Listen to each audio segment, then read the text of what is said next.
धन्यवाद। अपने इस जिले के अध्यक्ष आदरणीय संदीप जैन जी से मैं निवेदन करूंगा, आए और माननीय मुख्यमंत्री जी के लिए स्वागत भाषण बोलने का कष्ट करें। आदरणीय संदीप। धन्यवाद। आज इस एटा की सरजमी पर मैं अपने आदरणीय मुख्यमंत्री योगी आदित्यनाथ जी का स्वागत करता हूं, वंदन करता हूं, अभिनंदन करता हूं। एक बार हम सबसे मिलकर बोलेंगे, भारत माता की। पूज्य योगी आदित्यनाथ जिंदाबाद, पूज्य योगी आदित्यनाथ जिंदाबाद। धन्यवाद। मैं आदरणीय सांसद श्री राजू भैया जी से निवेदन करूंगा कि वो 2 शब्द बोलकर अपनी बात को पूरा करें। आदरणीय राजू भैया जी।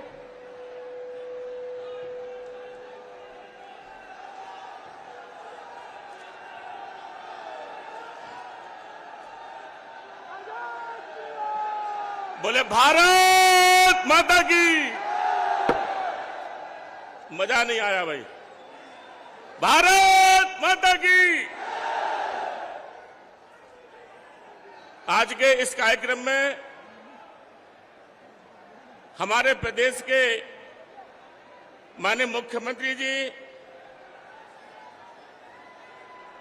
सम्मानित मंच, हमारे विधायकगण और यहां खड़े बैठे सभी मेरे बुजुर्गों, नौजवान साथियों, आप सभी के चरणों में अपना शीश झुकाकर आप सभी का स्वागत करता हूं। मित्रों, ये रैली नहीं है, ये आपने रैला कर दिया। ये रैली नहीं है, रैला है। माननीय मुख्यमंत्री जी के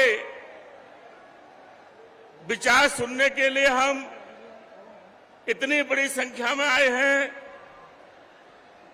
आपको मैं अपनी तरफ से बहुत बहुत धन्यवाद देता हूं। मित्रों, 5 साल में, 10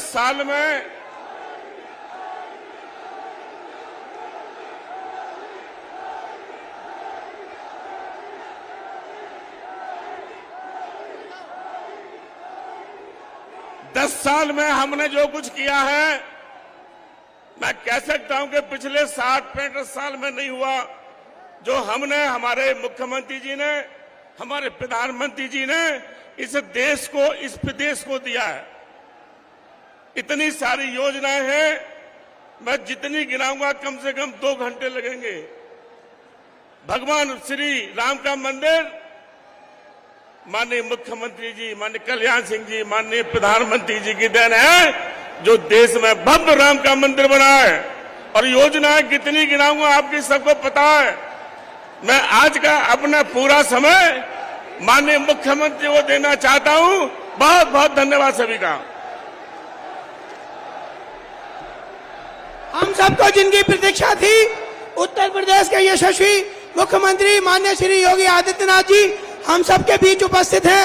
मैं पूज्य मुख्यमंत्री जी से निवेदन करूंगा, भारत माता की, भारत माता की। भारत माता की, भारत माता की, भारत माता की। वंदे वंदे वंदे। सबसे पहले शोकर क्षेत्र भगवान 12 श्री हरि विष्णु की वराह अवतार के इस पावन धरा सोरो को मैं कोटि कोटि नमन करते हुए आप सभी जनता जनार्दन का मैं हृदय से अभिनंदन करता हूं, स्वागत करता हूं। मंच पर उपस्थित प्रदेश सरकार में मंत्रिमंडल के मेरे सहयोगी श्री सुनील शर्मा जी, संदीप सिंह जी, लोकप्रिय सांसद श्री राजवीर सिंह राजू भैया, भारतीय जनता पार्टी के जिला के अध्यक्ष श्री संदीप जैन जी,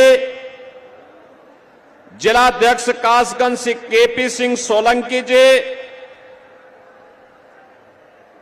लोकसभा के प्रभारी नागेंद्र दुबे जी, लोकसभा के संयोजक श्री प्रतेंद्र पाल सिंह पप्पू भैया, जिला प्रभारी एटा हर्षवर्धन आर्य जी, जिला प्रभारी कासगंज सुश्री पूनम बजाज जी, हमारे विधायक गण श्री वीरेंद्र सिंह लोधी जी, विपिन वर्मा डेविड जी, आशीष यादव आसू जी, रजनीकांत माहेश्वरी जी, देवेंद्र राजपूत जी, हरिओम वर्मा जी, अध्यक्ष जिला पंचायत कासगंज श्रीमती रत्नेश कश्यप जी, पूर्व विधायक ममतेज साक्य जी, पूर्व विधायक ठाकुर रज्जन पाल सिंह जी, ठाकुर शिवराज सिंह जी, आज के इस कार्यक्रम में उपस्थित भारतीय जनता पार्टी और सहयोगी दलों के सभी पदाधिकारीगण, भारी संख्या में उपस्थित एटा संसदीय क्षेत्र और कासगंज से जुड़े हुए मेरे सभी बहनों और भाइयों, लोकसभा चुनाव 2024 तीसरे चरण के चुनाव के क्रम में आज मुझे सरदेव बाबूजी की कर्म भूमि एटा में आपके बीच में आने का अवसर प्राप्त हुआ है। बहनों और भाइयों, सतयुग में श्री हरि विष्णु के अवतार के रूप में बरा भगवान ने हिरण्याक्ष का यहीं पर वध करके इस धराधाम पर धर्म और न्याय की स्थापना करने का काम किया था। और यही कारण है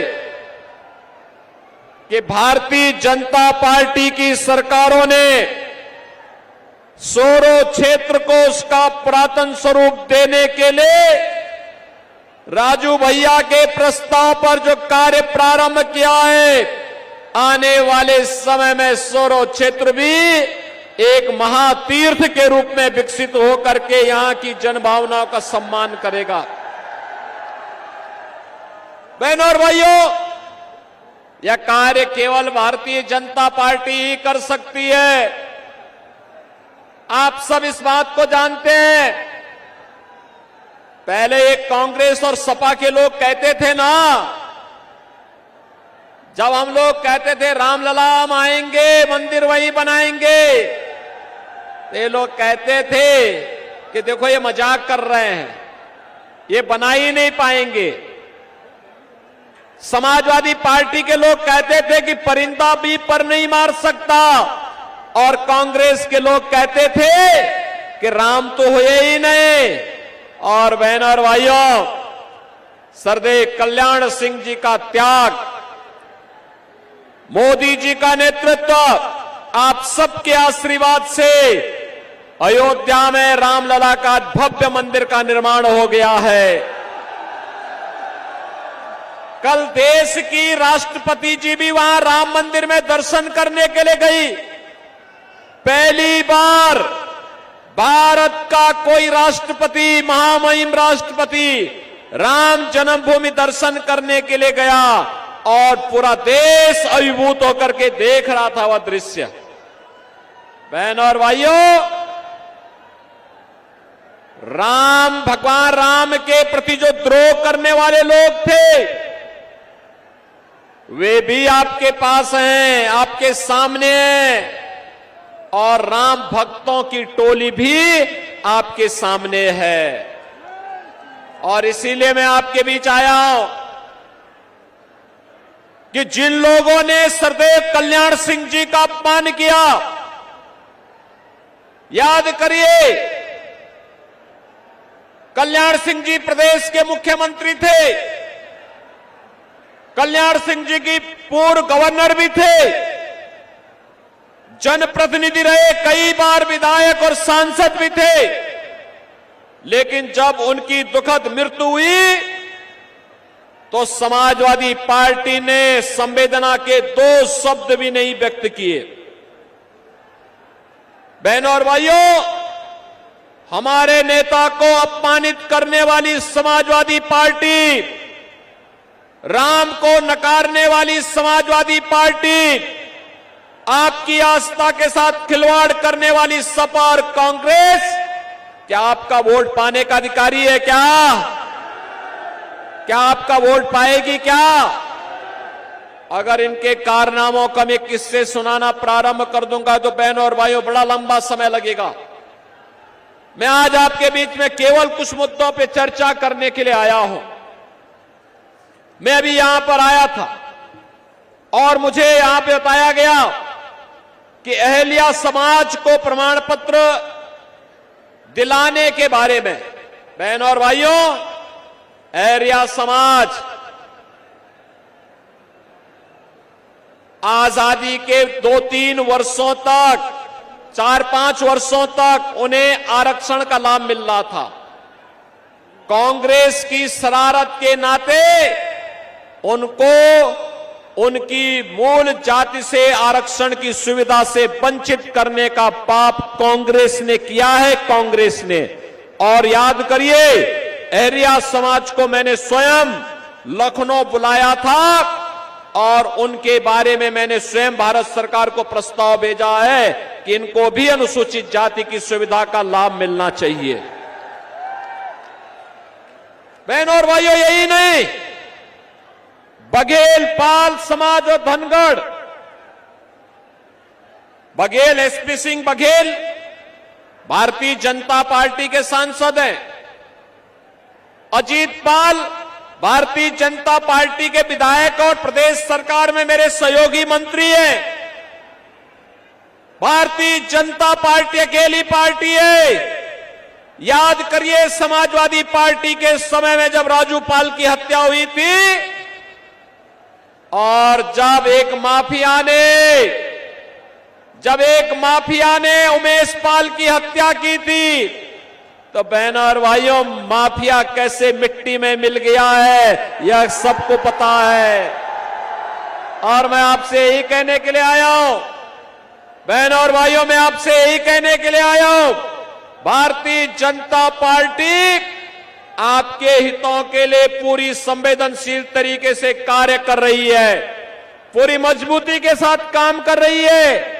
ये चुनाव में हमें व्यक्ति नहीं देखना है, जाति नहीं देखनी है, मत और मजहब नहीं देखना है। चुनाव में हमें केवल मोदी जी को देखना है। पूरे देश के अंदर एक ही आवाज है। कल मैं महाराष्ट्र में था, परसों में वेस्ट बंगाल में था। मुझे अब तक 8 राज्यों में जाने का अवसर प्राप्त हुआ और बहनों और भाइयों, 8 राज्यों में जो माहौल है वह माहौल है, हर जनता एक ही स्वर से बोल रही है कि फिर एक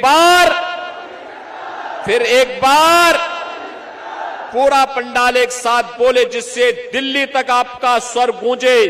फिर एक बार बहनों और भाइयों, जो मोदी सरकार का स्वर गूंज रहा है ना पूरे देश के अंदर, ये वैसे ही नहीं है। मोदी जी के नेतृत्व में 10 वर्ष में देश की कायाकल्प करने का जो कार्य हुआ है, आज उसके प्रति मोदी जी को कृतज्ञता ज्ञापित करते हुए आशीर्वाद जनता जनार्दन का प्राप्त हो रहा है। और उसी के लिए मैं आपका आह्वान करने के लिए आया हूं। याद करिए, ये कांग्रेस सपा की सरकार जब केंद्र में थी, बहुजन समाज पार्टी उनको सपोर्ट कर रही थी, तब क्या हाल थे? आतंकी घटनाएं कहीं भी हो जाती थी, विस्फोट कहीं भी हो जाते थे। अयोध्या में राम जन्मभूमि पर हमला हुआ, काशी में संकट मोचन मंदिर पर हमला हुआ, लखनऊ में हमले हुए, सीआरपीएफ के कैंप रामपुर में हमला हुआ। लेकिन बहनों और भाइयों, याद करिए, भारतीय जनता पार्टी के 10 वर्ष के कार्यकाल में दुनिया में भारत का सम्मान बढ़ा, देश की सीमाएं सुरक्षित हुई, आतंकवाद और नक्सलवाद नियंत्रित हुआ। अब तो कहीं पे जोर से पटाखा फट जाए तो पाकिस्तान सफाई देता है कि मेरा हाथ नहीं है। बहनों और भाइयों, ये होती है देश की धमक, और ये मोदी जी के नेतृत्व में हो पाया। और मैं इसीलिए आज आपसे कहने के लिए आया हूं, विकास के कार्य हो रहे हैं, highway, railway, metro, 1 district 1 medical college, एटा में भी मेडिकल कॉलेज बना, कासगंज में भी मेडिकल कॉलेज बनाने की कार्रवाई प्रचलित है।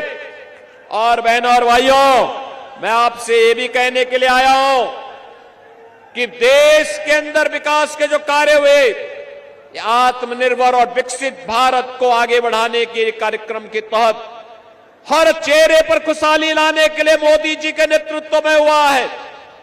बहनों और भाइयों, गरीब कल्याणकारी योजनाओं का कार्य किस हद तक हुआ? 80 करोड़ गरीब राशन की सुविधा का लाभ प्राप्त कर रहे हैं। 60 करोड़ लोगों को आयुष्मान भारत की 5 लाख रुपए की सुविधा प्राप्त हो रही है। 50 करोड़ लोगों को जनधन अकाउंट खोल करके कांग्रेस और सपा बसपा के लूट से मुक्ति दिलाने का काम किया गया है। और यही नहीं, 12 करोड़ किसानों को किसान सम्मान निधि, 12 करोड़ घरों में शौचालय का निर्माण, 10 करोड़ गरीबों के घर में उज्ज्वला योजना का रसोई गैस का सिलेंडर पहुंचना। और हमने तो उत्तर प्रदेश में यह भी किया है कि हर उस उज्ज्वला योजना का कनेक्शन धारी को होली और दीपावली में फ्री में रसोई गैस के सिलेंडर भी उपलब्ध करवाने का काम करेंगे। हम तो उपलब्ध करवा रहे हैं। 4 करोड़ गरीबों के घर में मकान बन गए। बहनों और भाइयों, इतना काम मोदी जी के नेतृत्व में। और मोदी जी ने कहा है अगले 5 वर्ष में 3 करोड़ अन्य लोगों को मकान देंगे। राशन की सुविधा 5 वर्ष तक लगातार जारी रहेगी। आयुष्मान भारत की सुविधा भी जारी रहेगी। मैं तो आपसे कहने के लिए आया हूं, बहनों और भाइयों, कांग्रेस और सपा के गठबंधन से सावधान हो जाइए। कांग्रेस और सपा का गठबंधन 2 काम करने के लिए आया है। एक, उसने अपने मैनिफेस्टो में क्या कहा है? कांग्रेस कहती है सत्ता में आएंगे तो मुसलमानों को पिछड़ी जाति और अनुसूचित जाति के आरक्षण में से हिस्सा काट करके मुसलमानों को देंगे। क्या आप इसको स्वीकार करेंगे क्या? अरे तो बाबा साहब भीमराव अंबेडकर के संविधान का पान है। बाबा साहब भीमराव अंबेडकर ने कहा था कि देश के अंदर धर्म के आधार पर आरक्षण नहीं होना चाहिए, लेकिन कांग्रेस जानबूझ करके देश का इस्लामीकरण करने की नियत से देश के अंदर तालिबानी शासन की व्यवस्था लागू करने की दिशा से देश को फिर से विभाजन की ओर धकेलने का कुत्सित प्रयास कर रही है। बहनों और भाइयों, एक तरफ यह आपके आरक्षण पर सेंध लगाने का काम कांग्रेस और सपा के लोग करेंगे, और दूसरी तरफ ये क्या कहते हैं? कहते हैं अल्पसंख्यकों को उनकी रुचि के अनुरूप खान पान की स्वतंत्रता देंगे। बहनों और भाइयों, मैं पूछना चाहता हूं, ऐसा कौन सा भोजन है अल्पसंख्यकों का जो बहुसंख्यकों से इतर हो, और जो बहुसंख्यक समाज जिसको पसंद नहीं करता है? वह तो एक ही भोजन है, और वह है मुसलमान गौमांस खाता है, हिंदू गौमांस से विरोध करता है, परहेज करता है, कहता है हम नहीं खाएंगे। वहां उत्तर प्रदेश के अंदर गौ हत्या पे प्रतिबंध है। क्या आप कांग्रेस और सपा की साजिश में आएंगे क्या? क्या गौ हत्या करने देंगे क्या? क्या गौ कसी करने देंगे क्या? इसका मतलब यह है कि कांग्रेस और सपा को दिया जाने वाला कोई भी वोट महापाप का कारण बनेगा, और हम पाप नहीं होने देंगे। यह हम सबका संकल्प होना चाहिए। और इसीलिए मैं आया हूं आपसे कहने के लिए, बहनों और भाइयों, मैं आपसे इसीलिए कहने के लिए आया हूं कि सरदेव बाबूजी कल्याण सिंह जी ने पूरा जीवन प्रदेश के विकास के लिए अयोध्या में श्री राम जन्मभूमि के लिए उन्होंने अपनी कुर्सी तक को ठुकराने का काम कर दिया था। और बहनों और भाइयों, आज जब सरदेव कल्याण सिंह जी का सपना साकार हुआ है, अयोध्या में राम मंदिर का निर्माण हुआ है, तो एटा, कासगंज और अलीगढ़ के लोगों के चेहरे पर तो खुशहाली होनी चाहिए। खुशहाली है ना? है कि नहीं है खुशहाली? मुझे एक बात बताओ, क्या ये राम मंदिर का निर्माण एक कांग्रेस, सपा, बसपा के लोग करा पाते? क्या ये लोग करा पाते? क्या ये फ्री में राशन ये लोग दे पाते? और जो ये सुरक्षा, देखो एक तरफ राम मंदिर बन गया और दूसरी तरफ बड़े बड़े माफियाओं का राम नाम सत्य है की यात्रा भी निकल गई है। क्या ये लोग, इस सपा और बसपा और कांग्रेस के लोग कर पाते क्या?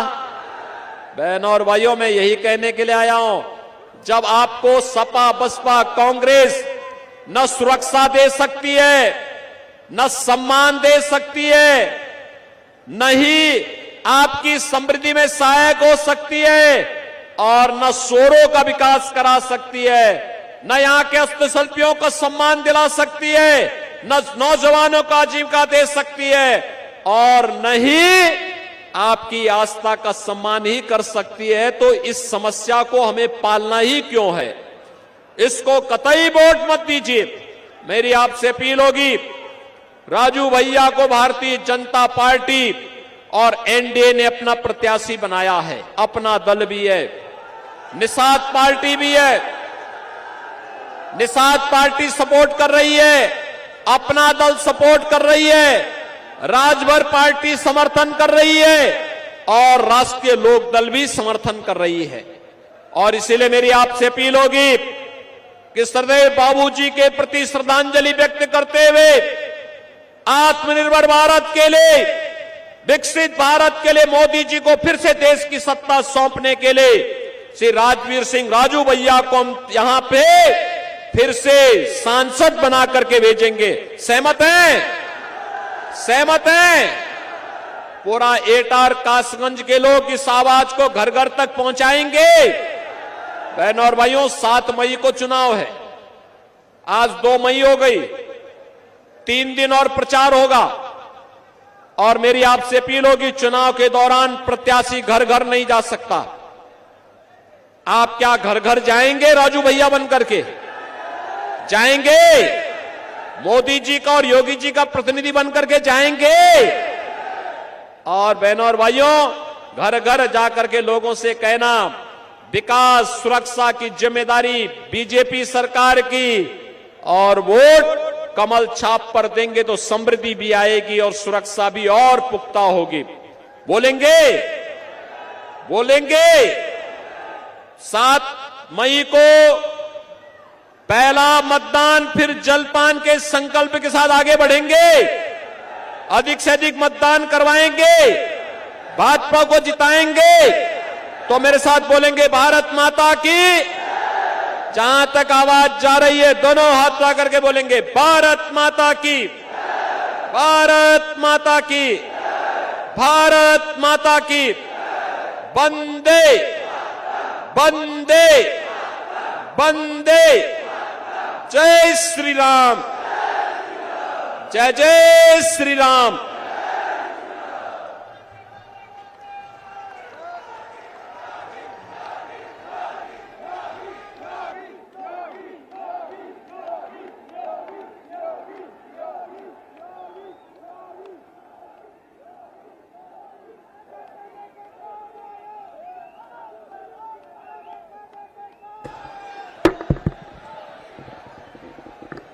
समस्त एटा लोकसभा की जनता को